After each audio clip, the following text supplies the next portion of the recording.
Hello everybody, it's Maikito. I hope everybody's having a good day. Has had a good day so far.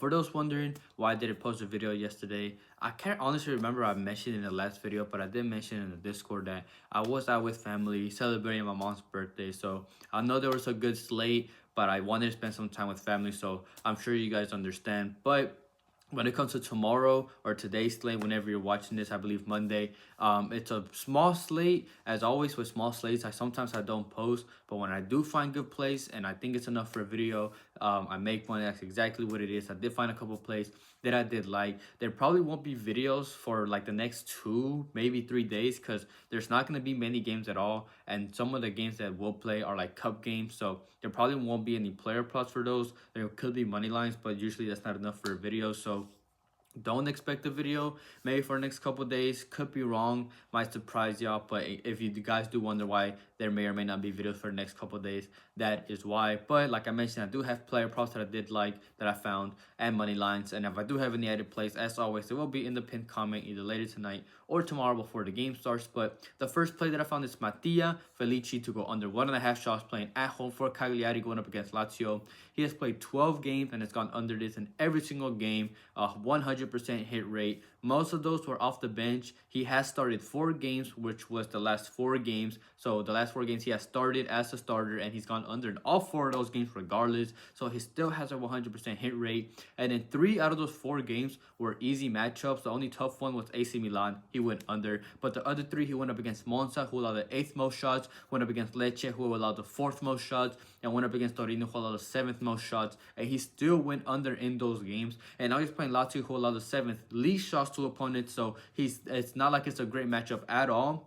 And if you look at the shots he has taken, he's taken 5 with his right, 1 with his left. So he's not versatile. It's not like he can shoot with anything. He hasn't taken any headers as well. And even last season when he played in the Serie B in the 2nd division, he took 37 shots in 30 games. So he barely averaged a shot a game. And I do not see him getting 2, especially in this matchup against Lazio. He's just not a shooter. And Lazio's really main weakness that they do have when they allow opponent shots are in the air, or just them doing their own mistakes. But other than the mistakes, the weakness is in the air, and he's not an aerial threat. That's not how he plays. That a single one of his shots have been from headers, and in those last 4 games in which he has started, he has been subbed out in 3 out of those 4 games. So good chance he could get subbed out, and obviously good for us. And Lazio are an aggressive team, so even when he does have the ball, they are aggressive, and we'll fight for that ball again and take it back from them. So for a starter, I understand 1.5 shots might seem scary, but he's gone under in all the games. He has a tough matchup, so there's no reason to not trust the numbers.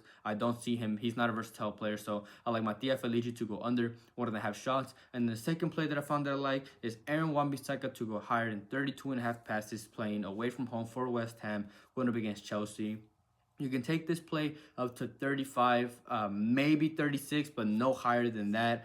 He's gone over this mark in 16 out of 21 games that he's played, that he has started. That's a 76% hit rate so far. And if you look at the games he went under against Brighton when they played a 4-back. They went under against Arsenal when they played a 4-back. He went under against Forest, and he barely went under. And even then, he only went under because they were a man down, starting pretty much since the second half, because they got a red card in the end of the first half. And he went under against City and Fulham, in which he also was playing in a 4-back. And now recently, they've been playing a 3-back, which really sometimes means 5 when he plays as the right wing back and he moves back and forth. And that's where he gets a lot more passes, and that's what I expect him to play here. The only times they really play 4-back is when Jared Bowen comes in, and also they have a new manager, so he likes to play different tactics. But Bowen is still out, still expected to be out. He's not really set to return for another week or 2. And when he played him in earlier this season in the first game, he played him and went over with 46 in the 3-back. So that's, as long as they play a 3-back, I like this prop. Even in that game, Bowen played, but Bowen played as a striker. They still played a 3-back. And Chelsea do play possession, which is the main reason why this prop is the way it is when it comes to how low it is. But they're very, very much more likely to take the lead. And once that does, they'll ease up a little more possession towards West Ham, which will give them more opportunities to get those passes. And West Ham in general as a team attack on the right side, because one, when Bowen's there, they play on the right. He's out, they move Kudus to the right, and that's where Wan-Bissaka plays. So they just play much more on that right side, which means he'll get the ball a lot more than if he played on the left. So that's another reason why I like this player as well. And he's played full minutes in every single game, almost every single game, and fingers crossed he somehow magically doesn't get subbed out of nowhere. But in the 21 games he started, he's played the full game in 20 out of those 21 games.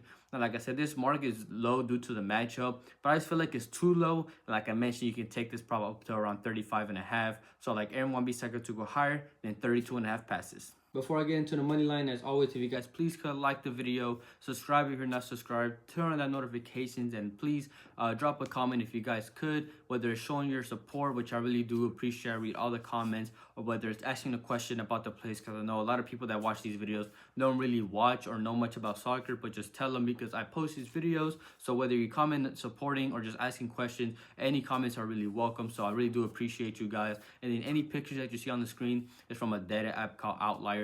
Link for that is in the description as well. Same with all my player prop apps that I use, and my money line as well. And I really want to thank anybody who supports me in any way. But I do have one money line slip. You can currently get this for -137 on Fliff, and the first play is higher than 1.5 Chelsea goals playing up against West Ham. They scored 3 against them earlier in the season, and that was away, and now they're playing at home. And last season when they played them at home, they scored 5. We just need them to score 2.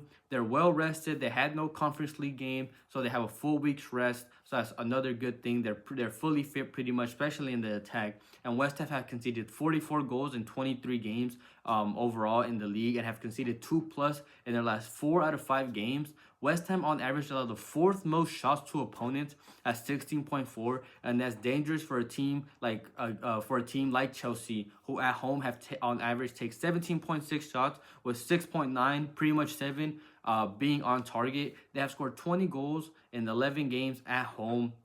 So they average almost 2, and I think they will score 2 just because of that matchup as well. West Ham do not play possession of the ball, while Chelsea does. West Ham cannot defend through balls. Chelsea love to play those through balls. And then Chelsea take a lot of long shots, and West Ham can't defend long shots. And with players like Cole Palmer and Madueke, who do love taking those long shots, it's just all very dangerous for West Ham, and great for us. We need Chelsea to score. It's a great matchup, and with the recent bad West Ham form, I like this play, especially for them playing at home. So the first play of the slip is higher than 1.5 Chelsea goals against West Ham, and the second play that I like for the slip is higher than 0.5 first half goals in the Girona and Palma game.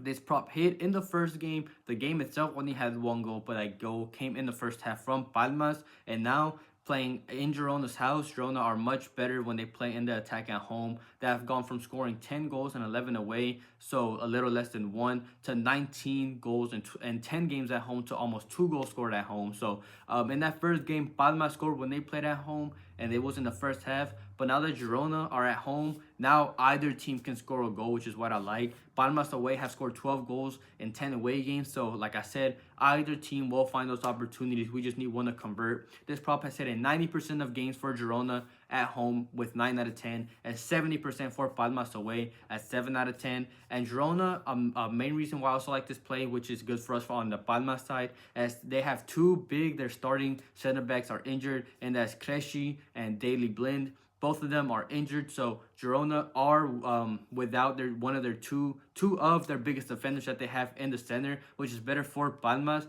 And in 2 games that they've had without them, the last 2 were without Felici. The last game was without both of them, and the game before that, Blaine got injured within like 20-25 minutes. So it's really 2 games without them, and they've conceded in both of those games. So they haven't been doing well defensively with them gone. And Palmas go on the other side. Good for Girona. Palmas go from allowing 12.4 at home, which is average, all the way up to 18.9 away from home. And that's also dangerous for a team like Girona, because they are much better when they attack at home compared to away. So Palmas are bad defensively. Girona have been leaky, especially with their defensive injuries. And Girona have converted 37% of the shots on target that they've taken, which is pretty well. While Palmas is not as great with 29%, but like I mentioned, with those defensive injuries for Girona, I really like the chances that they're going to be getting from these from the Girona defense, and Girona attacked down the wing, which is where Palma is weak at. And Girona in general, like I said, it's just leaky. They have conceded a goal in their last 4 games straight. Both teams will have the opportunities. We just need one to convert, and I see it happening here, especially for Girona at home. So like higher than 0.5 first half goals in the Girona Palma's game. I like this stuff from -137. As always, you can take a play that you like, mix and match them, add them with your own. It's completely up to you. Thank you everybody for watching. Quickly going over last video's picks. As you can see from the rope, we had a great day. Not only did we sweep the player prop, but we swept the money lines. We had a full day sweep. It was about time. The good form was coming, or was coming from recently, and now we finally hit on both days. 3-0 on player props, 2-0 on money lines. We had one added play, Mota higher than 0.5 shots on was a steal, that hit, and Cecil higher than 0.5 shots on target, that hit. A 2.5 shots line came out. If you took that as well, he hit, he was a shooter, and then Freuler under 0.5 shots, that came through for us. 3-0 on those, and then 2-0 on money lines. We had the Bayer money line and Verona to score slip. That one hit, and then we had the Wolves and Ipswich game to have higher, have at least one goal in the first half, and that hit as well. So we had a great, fantastic day, and hopefully we can carry on that momentum and have another great day in this small slate, especially just because there might not be a lot of videos recently. So at least let's take a little break on a good form. Like I mentioned, if I do have any added plays, it will be in the pinned comment. And for those interested, I do have the Discord in the description. It is not a premium. It is completely free for those that want to join. For us, I want to talk about their plays, other sports, just a good community I'm trying to build over there. But other than that, I hope everybody has a good night, a good day, and we can cash out again tomorrow.